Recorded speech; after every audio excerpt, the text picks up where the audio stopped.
కొద్దిసేపటి క్రితం liquor scam లో అరెస్ట్ అయ్యి ప్రస్తుతం జైల్లో ఉన్నటువంటి ఎంపీ మిథున్ రెడ్డిని రాజమండ్రి జైలుకు వెళ్లి ఆయన తండ్రి అయినటువంటి పెద్దిరెడ్డి రామచంద్రారెడ్డి కలిసి రావడం జరిగింది.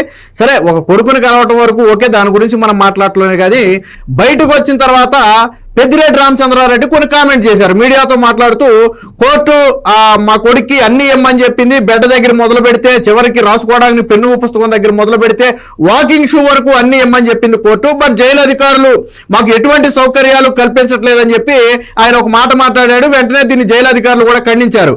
కోర్టు ఏదైతే కింది కోర్టు ఇచ్చిన ఆదేశాలు ఉన్నాయో వాటన్నిటి ప్రకారం మేము అన్ని సమకూర్చాము, ఈయన బయటకు వచ్చి అబద్ధాలు చెప్తున్నారని చెప్పి అధికారులు కూడా చెప్పారు.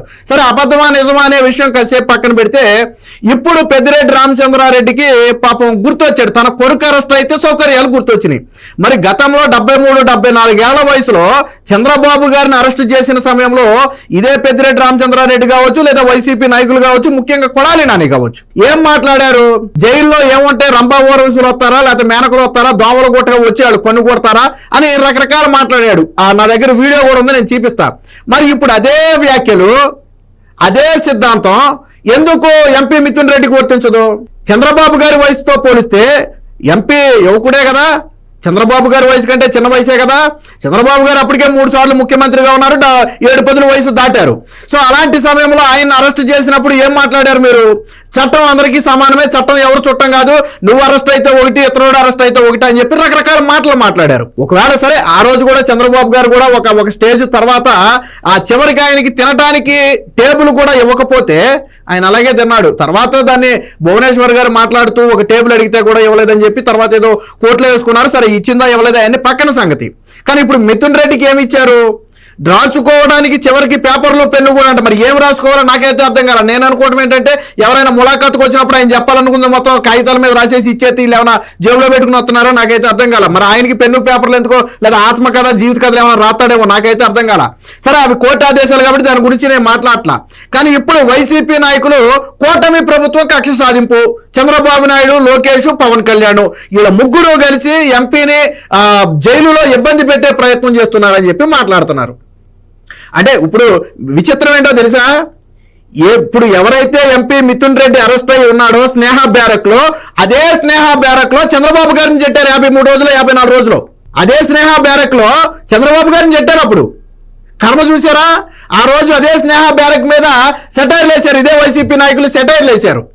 చంద్రబాబు గారు కట్టిన ఆ జైల్లోనే చంద్రబాబు గారు మగ్గిపోతున్నారని చెప్పి సెటైర్లు వేశారు. ఆ రోజు ఎవరైతే చంద్రబాబు గారిని అరెస్ట్ చేసి స్నేహ బ్యారక్ లో పెట్టి మీరు సునకానందం పొందారో అదే స్నేహ బ్యారక్ లో ఈ రోజు మిథున్ రెడ్డి ఉండేసరికి వీళ్ళంతా కూడా ఆర్తనాదాలు, మీడియా ముందుకు వచ్చి ఆర్తనాదాలు, మాకేమీ జరగట్లేదు అంటే ఇంట్లో ఉన్న సౌకర్యం. గతంలో కొడాలి నాని మాట ఒకసారి వినండి, ఆయన భాషలోనే చెప్తాడు, ఒకసారి వినండి. నేను ఆ ఫుడ్ తినలేనంటే సరేరా బాబు, ఆడికి ఏదో ఫుడ్ అని తీసుకెళ్ళండి, ఆడికి ఒంగోలేడంటే కూర్చోలేడంటే ఆడికి ఒక బల్లైంది తింటాకి, ఆడికి కింద పడుకోలేని అంటున్నాడు, ఆడికి నడుము పని చేయట్లేదు, బెడ్ అయినా అని చెబుతారు. అవి కోర్టు ఏదైతే ఇస్తుందో అయ్యే వేస్తారు ఎక్స్ట్రా. ఆవిడ నిన్న భువనేశ్వర్ గారు ఏం చెప్తారు? మొన్నేమో మా బాబు గారికి వేడి నీళ్లు ఇవ్వట్లేదు, వేడి నీళ్లు కోర్టు ఇమ్మంటే ఇస్తారు. అక్కడ ఫ్రిడ్జ్, ఏసీ, దోమలు కొడుతున్నాయి. దోమలు కొట్టక లేకపోతే రంభా ఓరవసి వచ్చి కన్ను కొడతారేంటి దీనికి? విన్నారు కదా, భువనేశ్వర్ గారు జైల్లో చంద్రబాబు గారిని దోమలు కుట్టి ఇబ్బంది పెడుతున్నాయని చెబితే ఏం మాట్లాడారు? జైల్లో దోమలు కొట్టక రంభా ఓర్వశి వచ్చి కన్ను కొడతారా చంద్రబాబు గారు? కానీ ఎంత సెటైరికల్ గా మాట్లాడాడో చూడండి. ఆయన వయసుకి గౌరవం లేదు, అప్పటి వరకు ఆయన హోదాకి గౌరవం లేదు. దరిద్రం ఏంటంటే ఇదే కొడాలని అదే తెలుగుదేశం పార్టీ భిక్షతో, చంద్రబాబు గారి భిక్షతో ఈ రోజు రాజకీయాల్లో ఉన్నాడు. మరి ఈ వ్యాఖ్యలు ఇప్పుడు ఎందుకు ఎంపీ మిథున్ రెడ్డికి వర్తించవు? ఎందుకు పెద్దిరెడ్డి రామచంద్రారెడ్డి మీడియా ముందుకు వచ్చి గోగోలు పెడుతున్నాడు? ఇంకా ఏం మాట్లాడాడనండి? ఎవరికైనా అయ్యే కొడతాయి. దోమల మీద దండయాత్ర చేసాడు కదా, అవన్నీ పాకబట్టి ఉంటాయి. ఒక కత్తి అడుకుని దోమల కోసం తిరిగాడు, అక్కడ చాకు లేదా, దాన్ని పెట్టి పొడిచే పోయేది కదా దోమల్ని. విన్నారు కదా, ఆ రోజు కొడాలి నాని ఏం మాట్లాడాడు? చంద్రబాబు నాయుడు ఒకప్పుడు దోమలపై దండయాత్ర అన్నాడు కదా, ఆ దోమలన్నీ వచ్చి ఈయన మీద పగలబెట్టి ఉంటే ఆయన దగ్గర చాకు ఉంది కదా, వచ్చిన దోమల్ని పొడవచ్చు కదా అని ఎంత సెటైరికల్ గా మాట్లాడాడు చూడండి. మరి ఇప్పుడు అదే దోమలు ఎంపీ మిథున్ రెడ్డిని కూడా ఈయన దగ్గర చాకు ఉండి కదా, ఈయన కూడా దోమలు పొడవచ్చు కదా. కర్మ అనేది ఒకటి ఉంటుంది. మరి ఈ రోజు కొడాలి నాని బయటకు వచ్చి పెద్దిరెడ్డి రామచంద్రారెడ్డికి గడ్డి పెట్టాలా? ఏమయ్యా, నీ కొడుకు తప్పు చేసి అరెస్ట్ అయ్యాడు, జైల్లో దోమలు కొట్టుగా రంభా ఓరవసి వచ్చి కన్ను కొడతారా ఏంటి నీ కొడుక్కి?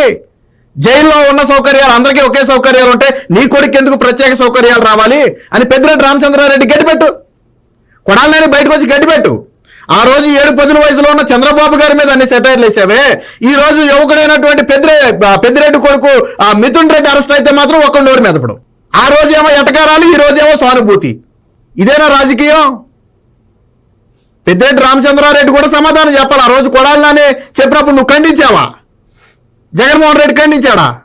ఎవరూ ఖండించలేదే. దరిద్రం చూసారా? స్నేహ బ్యారక్ మీద సెటైర్లు వేస్తే అదే స్నేహ బ్యారక్కి ఈరోజు కొడుకు మిథున్ రెడ్డి వెళ్తే పరామర్శకు ఈయన వెళ్ళాడు వెనకమాల. ఆ రోజు హోంమంత్రిగా ఉన్నటువంటి అనిత కూడా ఈరోజు వెళ్ళింది. దరిద్రం చూడండి. ఆ రోజు హోంమంత్రిగా ఉన్నటువంటి వైఎస్ఆర్సీపీ వనిత ఈరోజు మళ్ళీ పెద్దిరెడ్డితో కలిసి అదే స్నేహ బ్యారక్లో పరామర్శకు వెళ్ళింది. ఆ రోజు దాని మీద సెటైర్లు వేశారు. కర్మ అనేది ఎవరిని ఉత్తినే వదిలిపెట్టదు. కాబట్టి నోరు ఉంది కదా అని ఇష్టం వచ్చినట్టు మాట్లాడకూడదు. చట్టంతో పంతం చేసుకెళ్ళిపోతుంది, అక్కడి వరకు ఓకే. అంతేగాని వయసుకి గౌరవం ఇవ్వకుండా, హోదాకి గౌరవం ఇవ్వకుండా నీ రోజు నేను అధికారంలో ఉన్నా కాబట్టి ఇష్టం వచ్చినట్టు మాట్లాడతా అంటే రేపొద్దున అదే గతి నీకు పడద్ది. ఎందుకంటే అధికారం అనేది శాశ్వతం కాదు. నేనే తెలుగుదేశం పార్టీ జీవితాంతం అధికారంలో ఉంటుందని నేను చెప్పట్లా. అధికారం అనేది శాశ్వతం కాదు. మీరు ఒకసారి తెలుగుదేశం పార్టీ లాయల్టీ మీరు ఒకసారి ఆలోచించండి. కోర్టు మిథున్ రెడ్డికి ఇన్ని సౌకర్యాలు ఇస్తే, షూ దగ్గర నుంచి, బయట భోజనం దగ్గర నుంచి, ఆ మందుల దగ్గర మొదలు పెడితే, పెన్ను పేపర్ దగ్గర మొదలు పెడితే, ఆ వెస్ట్రన్ టాయిలెట్ దగ్గర మొదలు పెడితే అన్ని సౌకర్యాలు, చివరికి టీవీ సౌకర్యం కూడా ఇచ్చారు, బెడ్ సౌకర్యం కూడా ఇచ్చారు. ఇన్ని సౌకర్యాలు ఇచ్చినా ఒక్క టీడీపీ సోషల్ మీడియా కార్యకర్త కానీ, టీడీపీ నాయకులు కానీ వీళ్ళలాగా ఎగతాళి చేయలే, వీళ్ళలాగా ఎవరో మాట్లాడాల. ఎందుకంటే కోర్టు ఇచ్చింది, చట్టానికి లోబడి కోర్టు ఇచ్చింది, కోర్టు తీర్పుని గౌరవించాలా. కాబట్టి ఒక్కరు కూడా ఈ ఇష్యూల మీద మాట్లాడాల. కానీ గతంలో చంద్రబాబు గారికి ఒక ప్లేట్ కావాలి, ఒక స్టూల్ కావాలి, ఒక టేబుల్ కావాలని అడిగితే కొడాలి నాని లాంటి వాళ్ళు బయటకు వచ్చి ఇన్ని మాటలు మాట్లాడారు. కర్మ ఏమైపోయిందో చూశారు. ఇప్పుడు చంద్రబాబు గారు విమర్శించిన స్నేహ బ్లాక్లోనే ఈరోజు తీసుకెళ్లి పెట్టారు అదే బ్యారక్లో. ఆ రోజు విమర్శించారు, ఈరోజు పరామర్శకి వెళ్తున్నారు.